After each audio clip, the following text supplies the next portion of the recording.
Hello, everyone out there. Welcome back. This is Only You, a podcast made to talk about the decision to have an only child, the stigma surrounding it, and stories and anecdotes from people who've lived it. I'm Jess. I'm Pierce.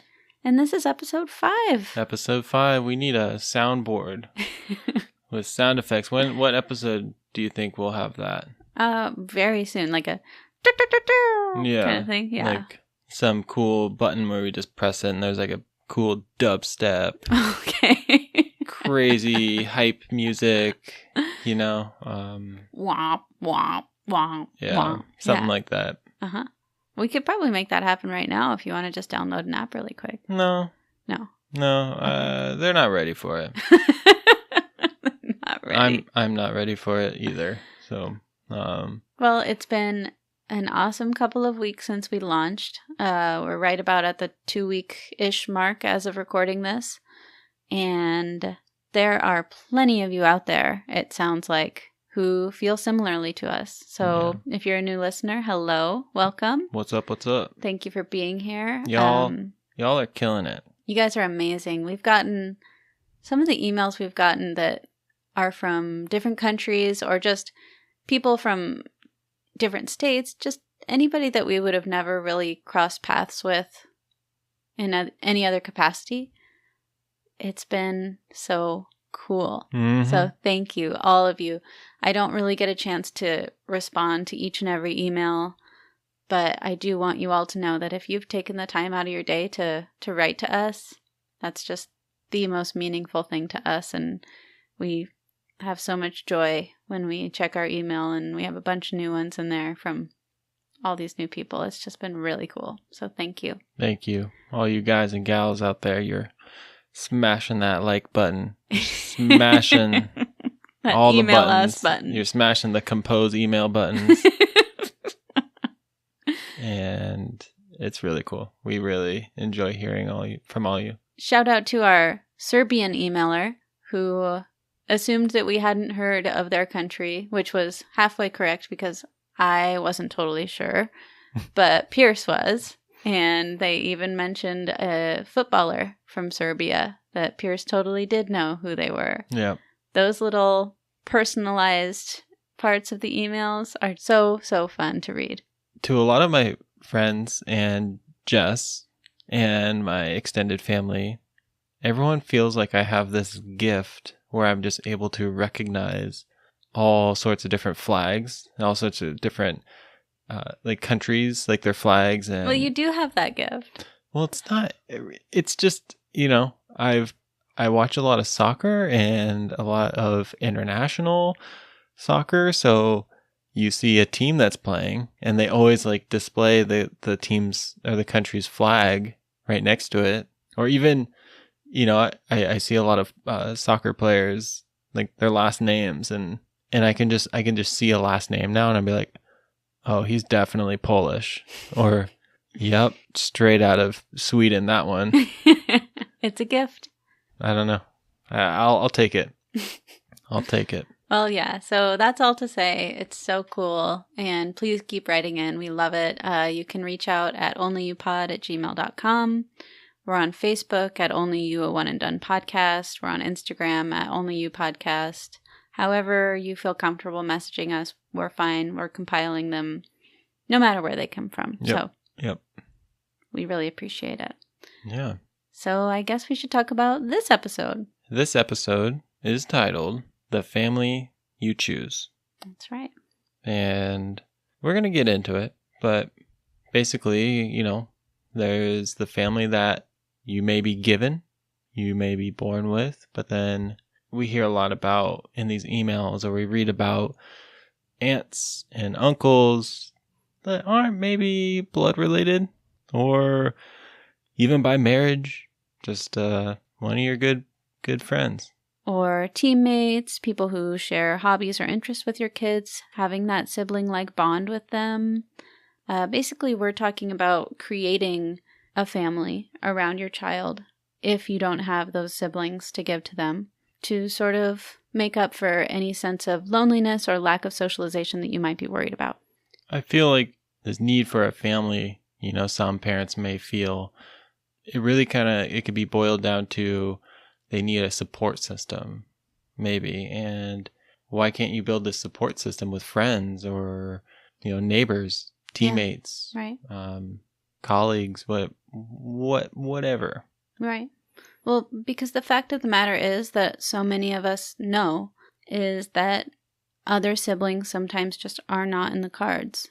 So you have to be able to be flexible and creative and give your kids people to play with, people to share their lives with and grow up with that aren't your biological or adopted children. Right.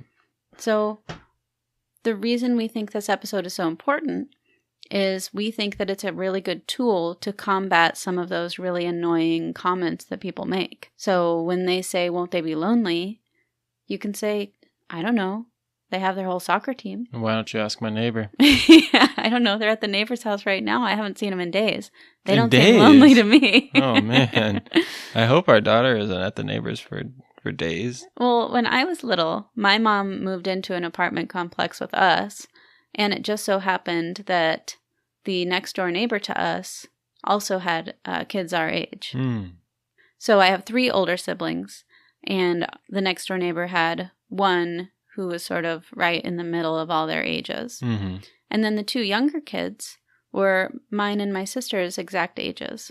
So we had this really immediate friendship with them just by nature of being geographically close. And I grew up with them. They felt very much like siblings to me. We did everything together. Anything you could think of doing with your sibling, we did. We never actually went to the same schools growing up, and it didn't matter. It was like a completely different friendship that felt so much more like a sibling relationship. And there are pictures of my siblings and their family, like dressed up at Halloween, going trick-or-treating together, or having birthday parties. There's us just strolling through the mall. There's pictures of me as a baby being held by their mom as if she was my own mom. And it really felt like she was a lot of the time because we were all so close. And, having a lot of siblings like I do, I don't always identify a lot with only children. But that's all just to say that there are a lot of opportunities out there to give those sibling-like bonds to your kids. I think that sounds really cool. That sounds like a really great experience living in an apartment community or complex, whatever you may call it. Running down, a flight of stairs, going down to the next floor and just like, hey, is so-and-so home? Can we go play? It was cool. And it's almost cooler because they aren't your siblings. I don't know, there's like a novelty there where they have a slightly different life than you, and you get to kind of experience their world. But then at night, you get to go back to your bed and do your own thing. Yeah.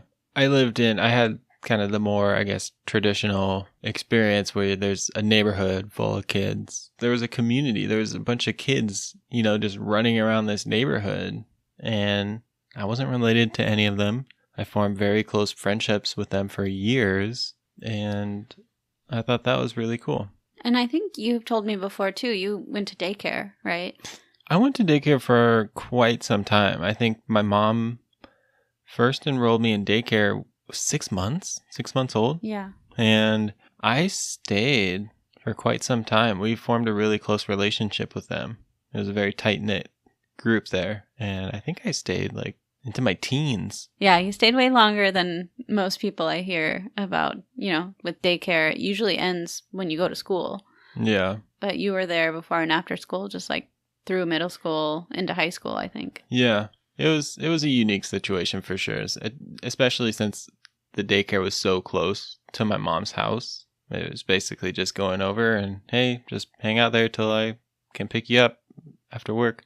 Anyways, that's another thing, daycare. You form a lot of close friendships there. Soccer is another one. Soccer. I played soccer with the same group of guys from age 12, I think, up until 18. Pretty much all my teenage years, forming these really close friendships and these bonds, going on road trips and everything with the same group of guys. I saw them as brothers. Yeah, I feel like when people are criticizing one-child families, they're forgetting about so many elements of childhood that keep you from being lonely. Yeah. I feel like they're forgetting playing with your neighbors or going to daycare or finding best friends at school. Mm-hmm. There's so many ways that your kids can socialize and make friends and have these long-lasting bonds that don't include more children in their own families. We just really wanted to illustrate that and talk more about that. It's so important, and sometimes as parents, I think we can get this tunnel vision of what's recommended and what we have to do, and the 2-parent, 2-child, and a dog nuclear family seems like what everyone needs to do, 1 boy and 1 girl. And to me, it just feels so limiting because there are so many different family sizes that work and are awesome and are wonderful for the kids and wonderful for the parents, and they don't always look like that. And Right. They don't have to. They absolutely don't have to. I mean, an only child can have just as many opportunities and experiences as a family of 2 children. You know, I didn't really do any organized sports. I didn't do Girl Scouts or anything. I mostly just stayed home with my siblings. But it can be a really cool thing if you are looking for childcare or something to do for your only child, to put them in those sort of more organized, structured activities. Sure. We've heard really good things about Boy Scouts and Girl Scouts, Yep. for instance. Mm-hmm.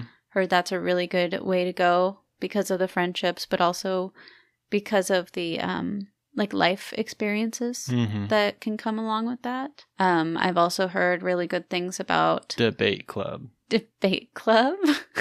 Let's not get into the Gilmore Girls yet. I've heard really good things about like organized sports, soccer, one of them, but also things like martial arts or swimming, things that your child may not be exposed to at school all the time. So it's kind of cool. There's also just really cool camps and stuff nowadays that didn't really exist when we were younger. Arts and crafts and different sort of niche activities that you can get your child into. I went to summer camp. Did you? Yeah, a couple of different years. Hmm. I had really cool counselors, camp counselors. Yeah, I read one of your letters from camp once when you were asking your mom to send you Slipknot CDs. Don't put Oh, sorry, Slipknot CDs and candy bars.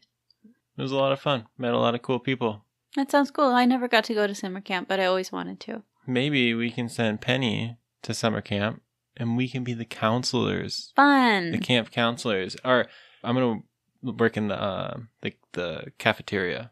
Okay. I'm going to be the lunch lady. Cool. Yeah. That sounds great. I'm What do going to be Leslie Knope and just take over the entire organization and probably do a lot of great arts and crafts I don't want to do it anymore. that are female empowering. Well, that's good and all, but summer camp is about one thing, and that's the blob in the lake. You know, the big inflatable thing? Yeah, yeah. That's all you go to summer camp for. No, summer camp's a great idea. All those sort of extracurriculars, while sort of cost prohibitive, maybe are a little bit more affordable when it's just one. So that's Sure. a nice little perk. Sure. But it seems like these days there's a ton of different places to sort of send your child to experience new things and meet new people and sort of find a community that works for them. Yeah, definitely. Yeah, there's a lot of opportunities out there. And I think this is a good time to kind of roll into one of our emails. We have a bunch. Yeah. Over the last couple of weeks, we've gotten a lot of emails, and it's gotten to the point where we can't read every single one on every show, which is a total bummer. But we are going to do better at telling everybody what the next episode's going to be about, Mm-hmm. so that when you do write in, it'll be more specific to the next episode, and then you'll be more likely to be heard on the air. So with that, I will say that our next episode is going to be called the Thankfulness episode. It'll be coming out kind of close to Thanksgiving. The Thanksgiving for the U.S. For the U.S., yeah, sorry. Sorry, you Canadians. I don't know of any other Thanksgivings. In Canada, it's a different day. It's in October. Yeah. Maybe it's today. I don't know. No, it was like a couple of weeks ago. Okay, I well, want to say it was it's- like October 15th or something. I Well, don't this episode is a belated Thanksgiving episode for our Canadian friends. And for everybody else out there, firstly, we'd love to hear if your country or culture has a day of celebrating thankfulness. That would be a very interesting insight. But the thankfulness episode is basically going to be us asking either adult-only children or parents of only children that are a little bit older what they're most thankful for when it comes to their kids. What is going really right with them? Because with all of the negativity and stigma, I think there's a lot of parents out there who want to just brag on their kids a little bit. And I think there's a lot of people like Pierce and I who have littler ones looking down the line and wanting to hear some feel-good stories. So for the thankfulness episode, email in at onlyyoupod@gmail.com or find us on Facebook or Instagram at onlyyoupodcast and tell us what you're most thankful for with your only child or what you were thankful for growing up as an only child. I think that's going to be a great episode. I'm already getting warm and fuzzy inside just thinking about it. It sounds really lovely. You sure that's not the holiday spirit? I love the holidays, just so you all know out there. I started humming Christmas music on October 1st. I think I actually woke up on October 1st and told Pierce it was Christmas. Because to me, October, November, and December are all Christmas. Because I just love the holidays so much. And I think in this world right now, with everything kind of on fire, it would be really nice to just have a thankfulness episode and just talk about how good things can be. All right, it's settled. Thankfulness episode. That's coming up next. Episode 6. We want to hear from you. Yeah, absolutely. So, let's get back on topic. Okay. And let's read our first email. Alrighty. So this email comes from Kayla. She says, a brief list of things that help me form solid relationships with other kids. Number 1, cousins. Seems obvious enough, but I was one of the lucky only children to have a parent with a lot of siblings. Therefore, I entered a world of cousin relationships early on. Funny enough, my dad is an only child, but my mom is one of 6. And out of those 5 aunties and uncles, I've got roughly 20 cousins that vary in age, from currently 17 to 46, while I'm 29. Only 2 of them are younger than I am. To note, not all of my cousins are blood related. Some of them have been adopted or entered our family via marriage. Nonetheless, we are lucky. Growing up, I was lucky to live in the same city as many of them, and my grandparents were famous for hosting these huge gatherings. They had this incredible home in San Diego, with about 15 trees and a huge veggie and flower garden, as well as a homemade smoker. One tradition that has been solid over the years is that our Christmas gathering, even now after my grandparents have passed, one of my uncles or aunties has hosted to ensure the whole family can get together. The past few years, it has been at my uncle's, where about 40 plus of us gather. We fly in from all over the country and everyone brings food, alcohol, and gifts. These gatherings have always been a time to not only remember that we are family, but to show up for one another despite our geographical distance. Cousins are great, even though I'm not super close with them as I've gotten older. This might sound off, but I've always viewed them as this sort of forced relationship similar to siblings. They aren't really friends in the fact that you don't get to choose who they are, and there is a kind of beauty to that. They're family, but someone you can really rebel with and play with at a young age, and that's so cool. That is cool, actually. I really treasured my relationship with my cousins growing up. I was the youngest, so this is me, Jess, talking, no longer in the email. I'm just going to rant for a minute. Hey, Jess. But as the youngest in my family, I got to be around cousins who were younger than me. So that was the only time I ever got to experience that like older sibling dynamic. And for me, that was really fun. Like I remember we would play Xbox and we would give my very youngest cousin a fake controller to use. We thought we were so clever, being like, no, you're playing, but it was just the computer. And I don't know, I got to like take care of her and babysit her and be the older one that like had to be a leader for the rest of the kids. That's and sweet. I think that's really cool for only children, especially just being able to experience a sibling dynamic in general. Yeah, that's something that I've kind of wanted to talk about in this episode is, and we haven't covered it yet, is cousins. You know, I had some cousins growing up too, and I also experienced some of those, just like I did with soccer or neighborhood kids, you know, formed some really strong sibling-like relationships with them as well. Yeah, I think that's really cool. And if you're an only child with only children, you may not have too many opportunities for cousins, but perhaps your partner will have siblings. Or again, if you have friends who have kids, those can kind of play a sibling role as well. Yep. Jumping back into Kayla's email. Number 2, neighbors. I grew up in a housing complex really close to an elementary school, a high school, and there were tons of kids in my street. Particularly my next door neighbor, who was only a few months older than me. We started playing together around 6 months old. We were easily best friends until like 3rd grade or so, when our interests changed, but we stayed in touch until I moved when I was 14. The neighbor kids were the coolest. They were older, all of them had siblings, and it was great, because now I realized we were all in the same socioeconomic level, lower middle class, which curbed this sense of jealousy about toys and material things. This was the era of still playing outside until dark, and as my mom would say, don't come crying to me unless you've broken a bone. Wow. Tough cute. love. Yeah, neighbors, that's another good one. Number 3, clubs. Girl Scouts, after school, camps, etc. If you can afford it, and then this is capitalized, put your kids in after school activities. Get them used to being around people that aren't in your family, on your block, or at your school. It is extremely valuable for children to be exposed to a variety of people. I mean, this is valuable for any person of any age, but all I can say is that my parents put me in everything they could afford, and I'm so happy they did. I was in Girl Scouts for 7 years. I was in after-school care and summer camps, mostly because they both worked full-time. And all of those things showed me how diverse the world around me was. Especially making friends outside the above 2 noted areas is important in my opinion, because in a way it forces them to be more independent about their friendship choices. That's the end of the email. The end. Thank you, Kayla. That was a really insightful email. Yeah, I love that in the email she said that I could cut out the part about her family gatherings and kind of painting a picture.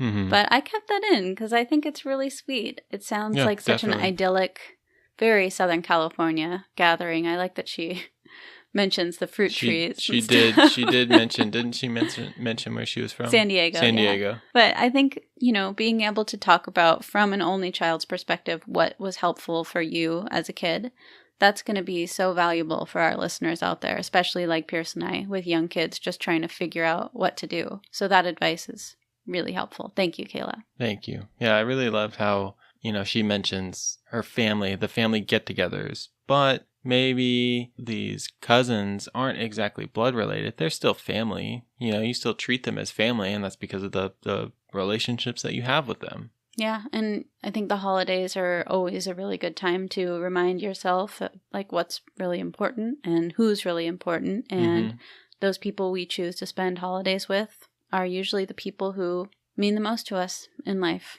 Yeah. So thank you, Kayla. And that actually reminds me, speaking of cousins, I actually have another email that I wanted to read, or you could read it. I'll take a stab at it. Yeah. Back-to-back emails. I like it. All right, here we go. Email number 2 from Carissa. She says, my mom recently told me that when I was a child, I cried to her because I was never going to be an aunt. And for some reason, that was heartbreaking to me. Oh, that's so sweet. She told me this story as I was holding my niece, my best friend's child, in parentheses it says, and she was so thankful that I didn't ever actually get to miss out on that because I have about half a dozen children in my life who call me Aunt Carissa. That's beautiful. That is so stinking sweet. Oh my gosh. And so maybe being an only child left room for me to find my own family, a family I built and wouldn't trade the world for. That really just hit the nail right on the head. Yeah, that is so sweet. Thank you, Carissa. Thank you. That warms my heart because for Penny, one of her many aunts is an only child. And I think she's talked about before never having nieces or nephews. And it's something I've never really thought about. Like, of course you do. She's right here. She calls you auntie. Right. And that really is heartwarming. And I hope our daughter, Penelope, has, relationships like that when she's older. And she has nieces and nephews that call her auntie. Yeah. Even though they may not be blood related. Yeah, So I hope so too. Thank you, Carissa. That's beautiful. Even as a person that did have a lot of aunts and uncles growing up, there were definitely people who were just friends with my parents that I would call aunt or uncle. And I remember getting old enough to be like, wait, I know who all of my grandma's children are, and you're not one of them, so why am I calling you uncle? Like, I actually had to, like, sort it out in my head one day and be like, oh, you're not actually my uncle, but you are my uncle. Interesting. So, yeah, thank you for writing in. That's kind of a beautiful summary of this entire episode. You can have a family that's made completely from people who've touched your life and you've bonded with in lieu of giving your child siblings. That's really cool. I think we have a couple more emails. You want to just get through them? Yeah, let's keep rolling with these emails. All right. This one comes from Kristen. She says, the family you choose is such an interesting topic because I think many people think they will have more than one child initially and then change their mind. My husband, when I was pregnant and losing weight from morning sickness / I couldn't eat without throwing up, said to me, you're doing awesome and we only have to go through this one more time. I thought, yeah, right, buddy. It was odd because I think I may have even decided I was one and done before making it to my 3rd trimester. And then the events that followed were what solidified my decision. But my husband was not on the same page with me at first. Once things calmed down with my daughter, we finally had an open and honest discussion about what we want for our family. Neither of us feel like we are missing anything by not having a second child, and we don't think she will miss out on anything either. Additionally, we knew that choosing to have an only meant we could do so much more with her. We could travel more, allow her to attend private school, and build a stronger bond with her because she was it. Choosing the family you want can mean many things, and among them are the freedoms and financial stability that comes with having an only.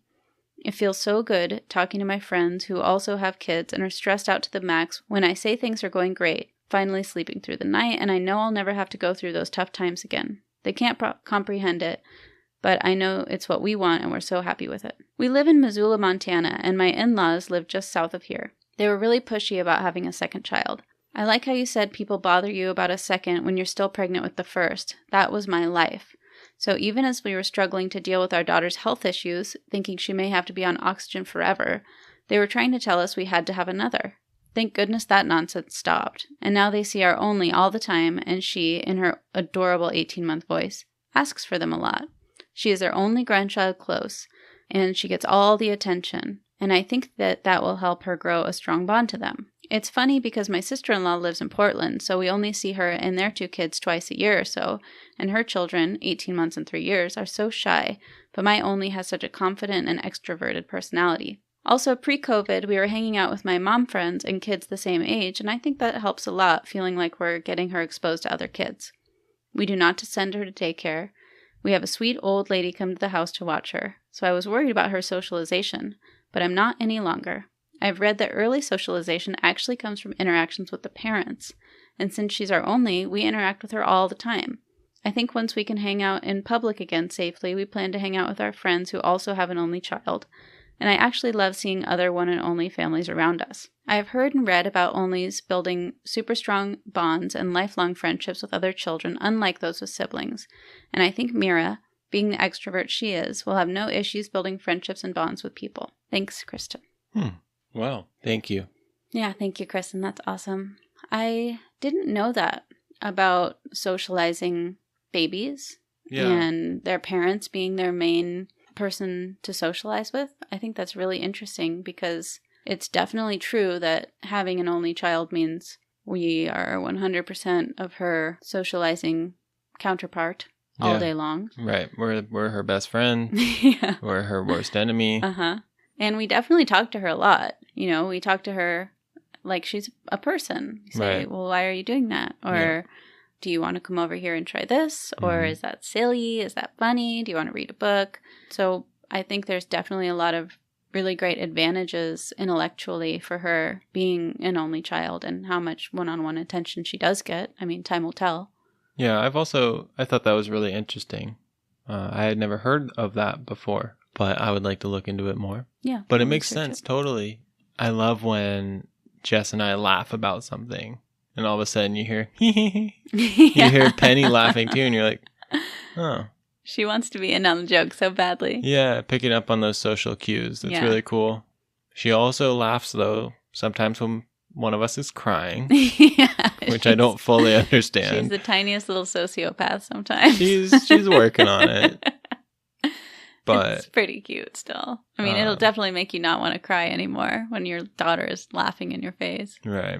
But yeah, I think that's a really interesting point that you made, Kristen. And we're going to look into that more. That's interesting. Yeah. I also liked how she spoke about the family that she has nearby. You know, her sister-in-law is in Portland. Does she say Oregon? Oregon? Probably Portland, Oregon. I don't know. Or She Portland, didn't say. Maine? Yeah, she didn't say. It doesn't matter. Anyways, and I think she said her in-laws they didn't live very close either, but they make a point to stay in touch. So they have the best of both worlds. You know, they have those family relationships with the in-laws, grandma, grandpa, auntie, whatever. But she also has those mom friends that she was talking about. Yeah, mom friends are so important. And dad friends too, depending on who's kind of staying home. But I would be remiss if I didn't mention the wonderful groups of moms that I have as my network. I belong to a Facebook group that is private and only, I don't know, I think it's at about 450 people. Wow. We all joined when we were pregnant, and so we were able to go through the entire process together, and it really bonded us. And although I probably won't see many of them in real life, they are definitely some of the family that I've chosen. And then I do have a couple of girlfriends that I see in real life who have 1-year-olds as well. And being able to lean on them and meet up with them and talk about what's going on with our babies is huge for my mental health. But I think as Penny gets older, that'll be really cool for her too, to be able to look back and say, I've been playing with these kids since we were 3 months old.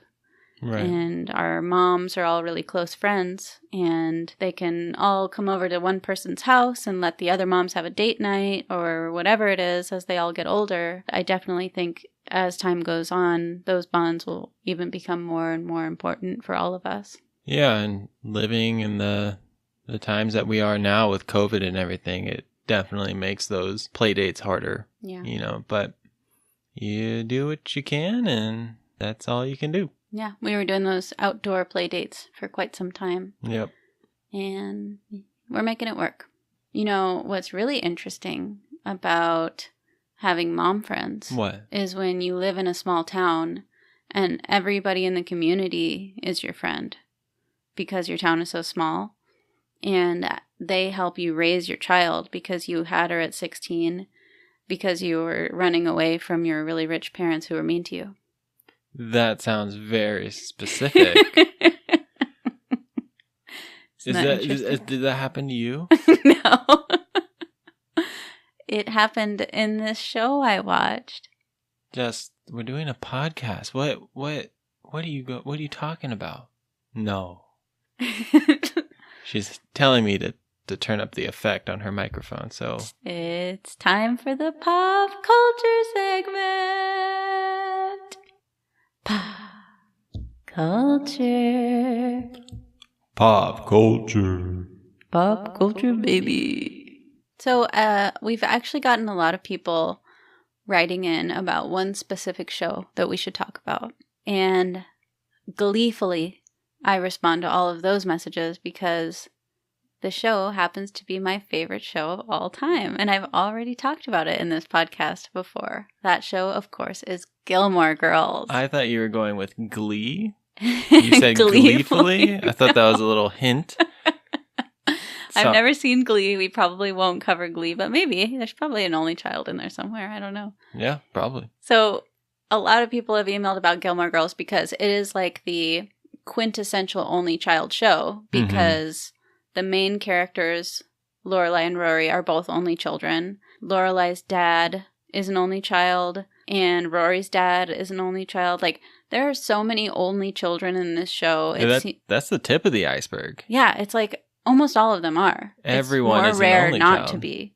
Yeah. Which is crazy because in most TV shows that's not the case. You know, it's usually that kind of sassy mom, funny dad, 3 kids, grandpa lives with them, kind of dynamic to a sitcom that we all know and love. Right. The Simpsons style. Yeah. And this show, it kind of broke the mold on a lot of those TV shows of that era. Mostly because not that much stuff really happens in the show. Like, it's not that dramatic. It's pretty funny, and it doesn't paint only children in a very negative light at all. Yeah. In fact, it paints the main characters only children who are really, really smart and confident. Yeah. It's fair to say that we'll probably... This show will probably be featured on multiple episodes of our podcast. Jess is a super fan, no doubt. And I want to clear the air with you all. Oh. I just want to have a quick minute with my listeners. I'm Team Jess. Not only because we share a name, but I really think he gets a lot of unfair criticism. I was just watching the episode today where he comes onto the scene, and everybody's so mad at him because he's a bad boy or whatever. But he actually came from an actual dysfunctional household. Like, his mom was an addict. His dad abandoned him. He has every right in the world to be a total little jerk. And people have these incredibly high standards for him when he's a child. He's 16. What team are you on, dear? Well, now that this is a Gilmore Girls podcast, I guess that's what we're doing now. Well, it's a pop culture segment. I'm Team Jess all the way. Dean, he's a joke. Logan, he's a clown. Jess, I'm Team Jess all the way. That's great. So for today's pop culture segment, we're covering Season 1, Episode 6, Rory's 2 Birthdays. And basically in this episode, a whole bunch of stuff happens that's not relevant. But Rory has a birthday party at her grandparents' house and then has a second birthday party at home with all of her mom's friends and all of her friends from their, small town. Right, all the town folk. Yeah, and I picked this episode because it shows sort of the duality of a life of an only child. Mm-hmm. When they're with the grandparents, who are super rich, super stuffy, it's a very, subdued, quiet, awkward atmosphere. They're sitting at this table. The grandpa and grandma are at the heads of the table, and then Rory and Lorelai are just, sitting across from each other. Right. There's very faint classical music on in the background, and the conversation is super forced. And for me, that was always a huge contrast to my own life. You know, growing up with all my siblings and aunts and uncles and stuff, if we were to actually get together for a big family dinner, it was chaos. It was people running around, children everywhere, very loud. Nobody's really eating at the same time. And later on, when Rory has her other birthday party with her mom's friends and her friends, it's more like that. Everybody's having fun. Everybody's letting loose. They're laughing. They're reminiscing. Sure. It's like a party. And I chose this episode because at her birthday party, they all kind of sit around and tell semi-embarrassing stories of what Rory was like as a kid. Mm-hmm. And they are all kind of surrogate aunts and uncles and grandparents for her. Right. And cousins. And she has this whole network of family members that her mom sort of cultivated for her. Right. By moving into that small town and creating these bonds. And I don't know, I just thought it was a really sweet way of showing how you can create a huge community for your kid if that's what you want to do. Yeah, I think this episode, is a great example, especially for this episode that we're doing for our podcast, because you don't always get to compare them side by side, the family that you choose and the family that you're kind of born into. Yeah, so true. And so the title of the episode, Rory's 2 Birthday Parties, you really get to compare and contrast the 2 birthday parties. The first one being the one that her grandma and grandpa throw for her. And as you can imagine, it's not really, she's not feeling it. It's not exactly her kind of party. Yeah, it's mostly her grandpa's business associates and people her grandma knows from various functions. It's a bunch of her classmates from her school that she recently was enrolled in. Her grandma, who kind of put everything on, really kind of forced it, didn't Yeah. she? You know, Rory just thought this was going to be a little get together, and then she finds out her whole class has been invited, and it was kind of forced upon her, just kind of how the family that she was born into was, she didn't really have a choice. Yeah. You know, it's kind of, you can make that correlation there. But then the other birthday party, she's having a blast. Yeah, she does seem to have fun. And it's pretty cool the way that they portray those two women in the show as being so outgoing and so much fun and so confident. It's just something I really appreciate about that show, especially now doing this podcast, is how much it takes down the stigma. So I don't think we need to talk too much about it. I think we can. And we will. But I think the show does a terrific job. I think it's a really cool way to portray only children, and I'm glad that we have it to cover for this show. Yeah, definitely. It'll be featured many times, I'm sure. Yeah. So that's today's pop culture segment. Pop culture. Pop culture. You like that? That was beautiful. We don't even need to. I think we should just copy and paste that for every episode. That was beautiful. It was kind of like the elves in Lord of the Rings, you know, like when they walk through that forest and they sing that song. That's kind of what I was going for. Yeah, yeah. Do you want me to do it again? No. No, that was great. Are there any only children in Lord of the Rings? Frodo? I don't know, and I really don't want the Lord of the Rings people to come after me. You know, it's just a story. It's fiction. It's not to them. I guess the Frodo. fans? Yeah, the fans are gonna come in. Frodo's coming after you. They're hobbits. I have nightmares. They're not real.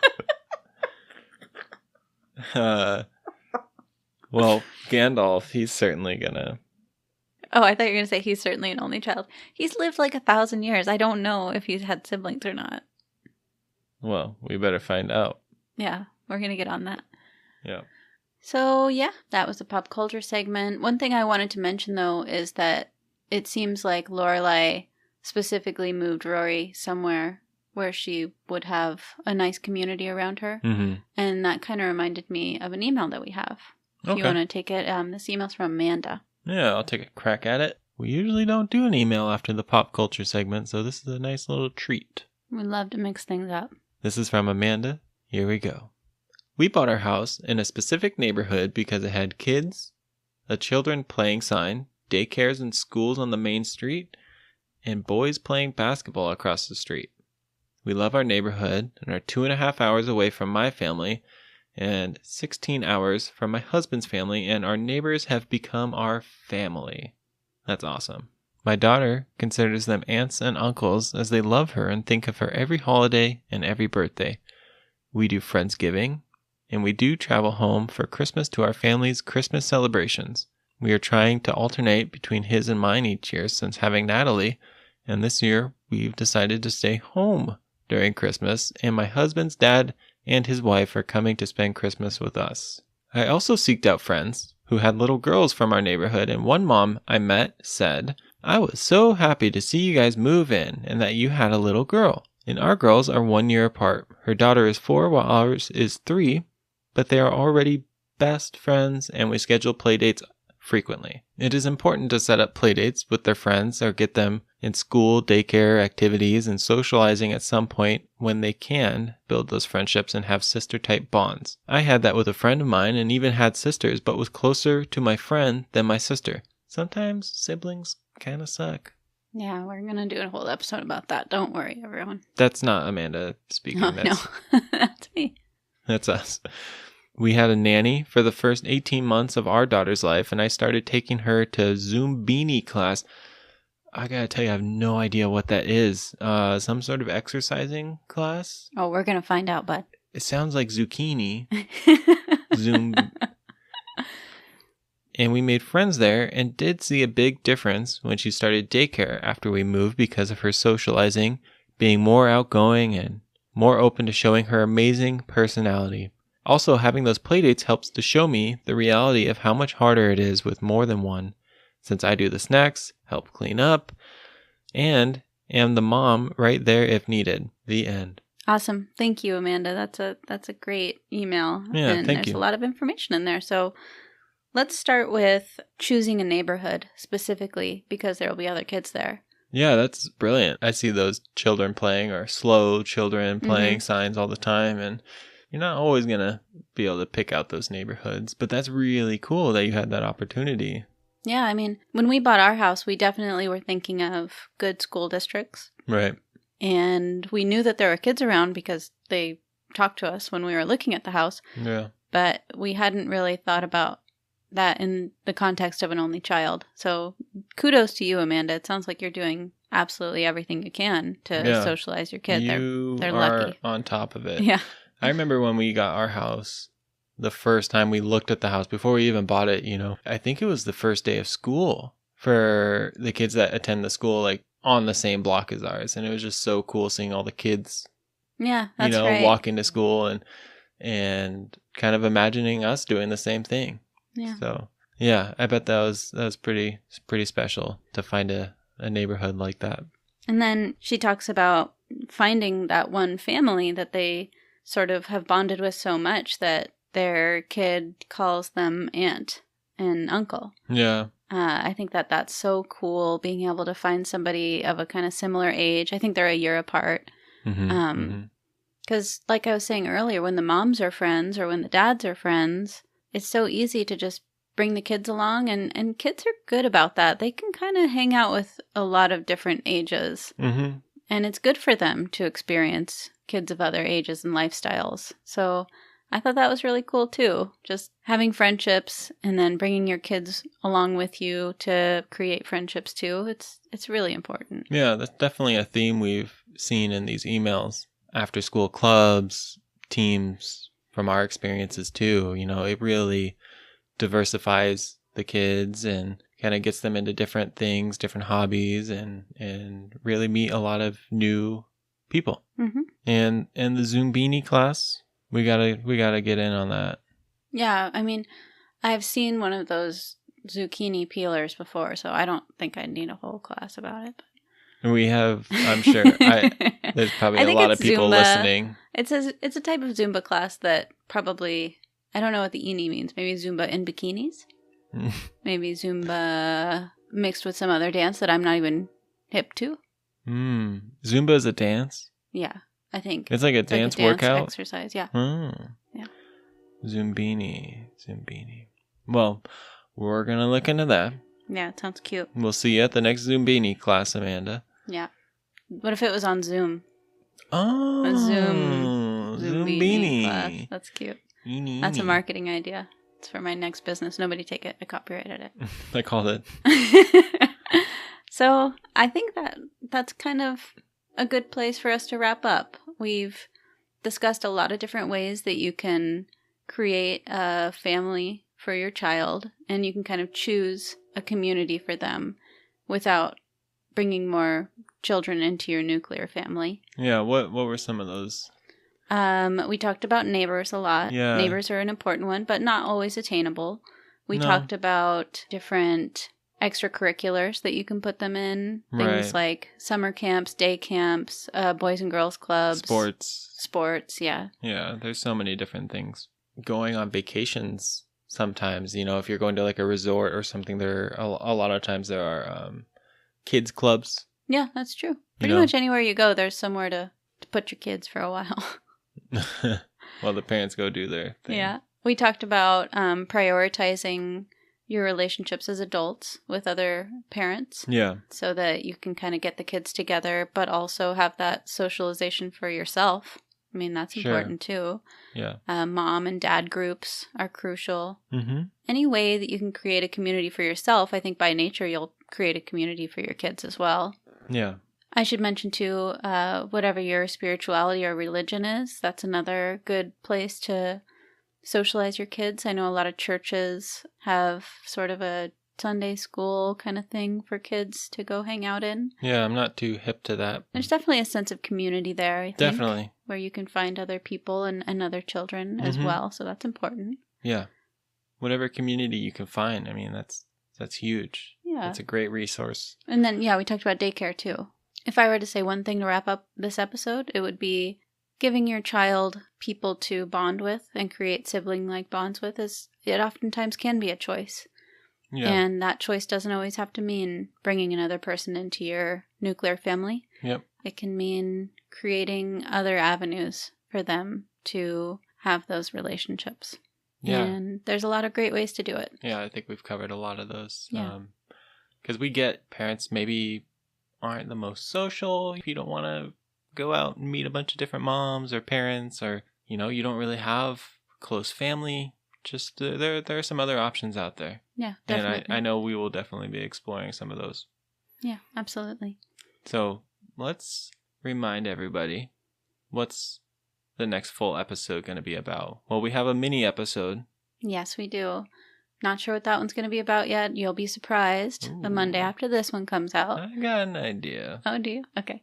And then the following Monday will be the thankfulness episode. Yeah. So the next one after that, that's Monday the 16th of November. And we're asking folks to write in and talk a little bit about what they're most thankful for with their only children or having grown up as an only child and things that really went right for them. We just want to have an episode of positivity, an episode of encouragement, and for any of those people who are kind of on the fence and feeling anxious that they're not going to give their kid everything that they need and want in life, we want to give them some support. Sure. So email in at onlyyouPod@gmail.com if you have thoughts on that. You can also find us on Instagram at onlyyouPodcast or Only You, a One and Done podcast on Facebook. So however you want to find us, please reach out, tell us your story. We'd love to hear it. I have a story. Oh. Just today, Jess's mom was over, and I was showing her on her iPad how to find our podcast. And I started searching Only You. I got ONLY space Y, and then it autofilled the rest of it. That was so cool. That is cool. We're out there. Yeah, we're out there. So if you're looking, you'll find us. Yeah, absolutely. Anywhere you get your podcasts. So with that, we want to thank everyone out there for listening. We so appreciate you being a part of the conversation. Thank you to everyone who emailed us. And hopefully we'll talk soon. Toodaloo.